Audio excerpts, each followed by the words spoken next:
नमस्कार, बहुत स्वागत है आपका। सुबह के 10 बज रहे हैं, आप देख रहे हैं न्यूज नेशन। मैं हूं आपके साथ ज्योति तनेजा भसीन। अब से कुछ ही देर पहले धर्म चक्र दिवस पर प्रधानमंत्री नरेंद्र मोदी का संबोधन हुआ और प्रधानमंत्री ने आज शांति का संदेश दिया है। पीएम मोदी ने वर्चुअल बौद्ध सम्मेलन में हिस्सा लेकर पीएम मोदी ने कहा कि बौद्ध धर्म सम्मान सिखाता है, लोगों का सम्मान, गरीबों का सम्मान करें, महिलाओं का सम्मान, शांति और अहिंसा का सम्मान। देखिए प्रधानमंत्री के संबोधन की क्या बड़ी बातें रही, आपको फटाफट से बता देते हैं। भगवान बुद्ध ने करुणा का संदेश दिया है, महिलाओं का सम्मान, शांति और अहिंसा का सम्मान। और इसके अलावा प्रधानमंत्री ने कहा कि बौद्ध धर्म की शिक्षा एक स्थायी ग्रह के साधन है, बुद्ध के विचारों से चुनौती से निपटेंगे, युवा दिमाग वैश्विक समस्याओं का समाधान ढूंढ रहे हैं। भारत में इस समय दुनिया का सबसे बड़ा स्टार्टअप इकोसिस्टम है और भगवान बुद्ध ने करुणा और दया का संदेश दिया है।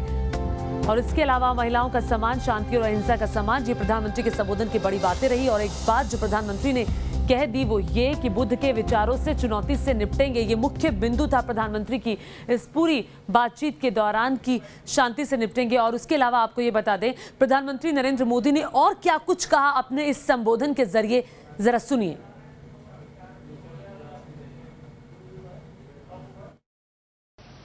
Lord Buddha's teaching of Appa Deepo Bhavah. Appa Deepo Bhavah. Be your own guiding light is a wonderful management lesson. Friends, today the world fights extraordinary challenges. To these challenges, lasting solutions can come from the ideals of Lord Buddha. They were relevant in the past. They are relevant in the present. And they will remain relevant in the future. देखिए आज के वक्त में चुनौती बड़ी है, ये प्रधानमंत्री ने कहा, लेकिन शांति का संदेश भी उन्होंने दिया जो भगवान बुद्ध ने दिया था। और देखिए दो तस्वीरें आप देख रहे हैं प्रधानमंत्री के आज के संबोधन के जरिए। जो बहुत बड़ी बात प्रधानमंत्री ने कही वो ये कि बुद्ध के विचारों से ही हम आज के वक्त की चुनौती से निपटेंगे। यानी कि महात्मा बुद्ध, भगवान बुद्ध ने शांति का जो संदेश दिया था, पीएम ने भी उसी तरफ इशारा करते हुए कहा कि शांति से ही इस वक्त निपटना है। जो कि इस वक्त देश के सामने सबसे बड़ी चुनौती क्या है? चीन है सबसे बड़ी चुनौती। चूंकि पूर्वी लद्दाख में जो भी कुछ हुआ 15 और 16 जून को, उसके बाद से ही लगातार तनातनी का माहौल है। बातचीत चल रही है, मिलिट्री स्तर पर, डिप्लोमेसी के स्तर पर भी दबाव बनाने की कोशिश चल रही है। तो ये प्रधानमंत्री ने आज शांति का संदेश दिया। और आइए अब 5 महत्वपूर्ण तस्वीरें आपको दिखाते हैं, वैसी तस्वीरें आपको दिखाते हैं जिसको देखने के बाद हर कोई सिर्फ सोचता रह गया कि हम सोचते रह गए और प्रधानमंत्री लेह लद्दाख पहुंच गए। पूरी दुनिया ने जिसने इस तस्वीर को देखा वो कल इस तस्वीर को देखकर चौंक गया। देखो निमू में सिंधु दर्शन प्रधानमंत्री ने किए, फॉरवर्ड पोस्ट पहुंचे प्रधानमंत्री मोदी, हालात का जायजा लिया, मैप के जरिए समझते हुए प्रधानमंत्री मोदी की क्या स्थिति है, कहां पर चीन है, कहां हम हैं और क्या उस पूरे इलाके की स्थिति है। और ये तस्वीरें जो आप देख रहे हैं, इन तस्वीरों ने वाकई में पूरे देश का दिल जीत लिया। लेह के अस्पताल में भी गए, जवानों से उनका हालचाल पूछा और लेह लद्दाख पहुंचकर प्रधानमंत्री मोदी ने चीन को कड़ा संदेश दिया। कल क्या कुछ हुआ, प्रधानमंत्री के दौरे की क्या बड़ी बातें रही, प्रधानमंत्री कहां गए, किससे मिले, सब कुछ देखिए इस रिपोर्ट में। भारत माता की, भारत माता की, वंदे वंदे भारत माता की। विस्तारवाद ने ही मानवता का सबसे ज्यादा हित किया, मानवता को विनाश करने का प्रयास किया। चीन से तनातनी के बीच लेह से दिया गया प्रधानमंत्री मोदी का ये वही बयान जिसके बाद चीन तिलमिला गया। ड्रैगन दुनिया के सामने एक बार फिर एक्सपोज हो गया। अभी जो आपने और आपके साथियों ने वीरता दिखाई है, उसने पूरी दुनिया में यह संदेश दिया है कि भारत की ताकत क्या है। और मैं मेरे सामने महिला फौजियों को भी देख रहा हूं।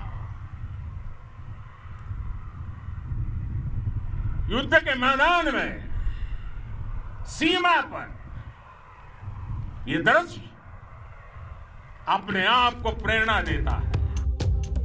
लेह से प्रधानमंत्री नरेंद्र मोदी की इस हुकार की गूंज न सिर्फ बीजिंग में सुनाई थी, बल्कि पूरी दुनिया चीन को दिए गए इस हाई डोज की गवाह बनी। पीएम मोदी के बयान से तिलमिलाए चीन ने सफाई देने में देर नहीं की। भारत पहले से ही चीन को डिप्लोमेटिक तौर से अलग थलग करने में कामयाब रहा है और अब गलवान में सैन्य झड़प के 18 दिन बाद जब पीएम मोदी अचानक फॉरवर्ड लोकेशन पर पहुंचे, तब एलएसी पर जंगी माहौल बना रही चीन की बौखलाहट को पूरी दुनिया ने देखा।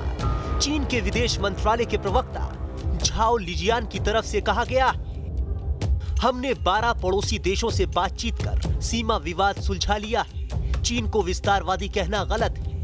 भारत और चीन इस वक्त संपर्क बनाए हुए हैं। सैन्य और राजनयिक चेन के जरिए तनाव को कम करने के लिए बातचीत जारी है।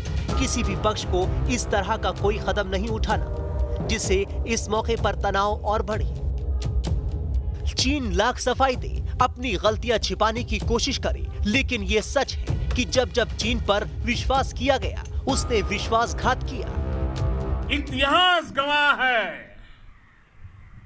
कि ऐसी ताकतें मिट गई हैं या मुड़ने के लिए मजबूर हो गई है। पूरे विश्व ने विस्तारवाद के खिलाफ मन बना लिया है। रक्षा मामलों के जानकारों का कहना है कि पीएम मोदी के दौरे से सिर्फ सेना का ही नहीं, बल्कि पूरे देश का हौसला बढ़ा है। चीन से तनातनी के बीच पीएम मोदी का लेह जाना बताता है कि वो सेना के साथ है और कमांडर को हर फैसला लेने की आजादी है। तभी तो पीएम मोदी लेह से चीन को सख्त संदेश देना भी नहीं भूले। और आपके साथियों ने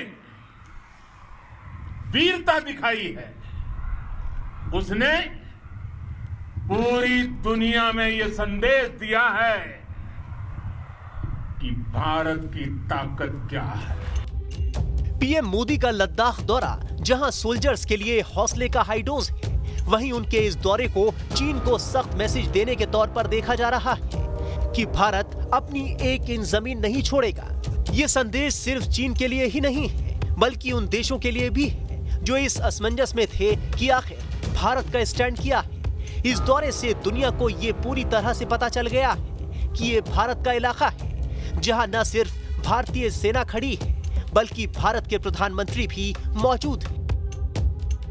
लद्दाख का तो ये पूरा हिस्सा ये भारत का मस्तक है। 130 करोड़ भारतीयों के मान सम्मान का प्रतीक है। ये भूमि भारत के लिए सर्वस्व त्याग करने के लिए हमेशा तैयार रहने वाले राष्ट्रभक्तों की धरती है। माना जा रहा है कि प्रधानमंत्री का लेह दौरा सेना के साथ साथ राजनीतिक और कूटनीतिक एंगल के लिए गेम चेंजर साबित होगा। जाहिर है चीन किसी डिप्लोमेटिक स्टैंड की स्थिति में नहीं है। वहीं चीन के मुकाबले दुनिया में भारत की डिप्लोमेटिक पोजीशन बहुत मजबूत है। साथ ही भारत ये संदेश देने में कामयाब रहा है कि चीन को करारा सबक सिखाने के लिए भारत न सिर्फ खुद खड़ा होने में सक्षम है, बल्कि दूसरे देश भी उसके साथ खड़े हैं। Team news nation.